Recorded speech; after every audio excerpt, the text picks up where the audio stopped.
જેમ જેમ જાજો નબળો સમય આવતો જાય ને એમ આપણે ભગવાનને વિખૂટા પડતા જઈએ. પછી ઘણી વખત ઘણા લોકો એમ કહેતા હોય કે હવે ભગવાન આપણા સામું જોતા નથી એટલે હવે હું કાંઈ કરતોય નથી, એમ કયો પછી કંટાળી ગયા. હે ભગવાન હવે કાંઈ કરતા નથી, હવે કાંઈ થતું નથી, તો શું થાય હું ઈ કે ને. કેટલાય તો ભગવાનને દરિયામાં પધરાઈ બહુ મેં સાંભળે આમ કાને સાંભળેલું છે. કેટલાય પધરાઈ આવ્યા.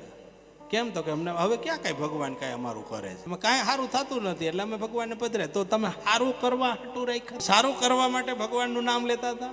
તમારું સારું થાય, તમે સંપત્તિવાન થઈ જાઓ, તમે આગળ વધી જાઓ એટલા માટે સ્મરણ કરતા હતા.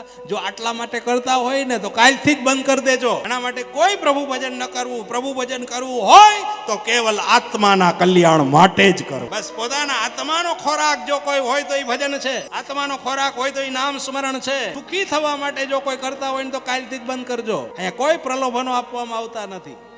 આત્માનું કલ્યાણ કરવું હોય, ભવને સુધારવો હોય અને આવતો જન્મ સારો પ્રાપ્ત કરવો હોય તો જ પ્રભુ ભજન કરવું. બાકી મનમાં આવી કોઈ ઈચ્છા હોય કે મારું સારું થાય એટલા માટે હું કરું છું, એ વાતમાં માલ નથી.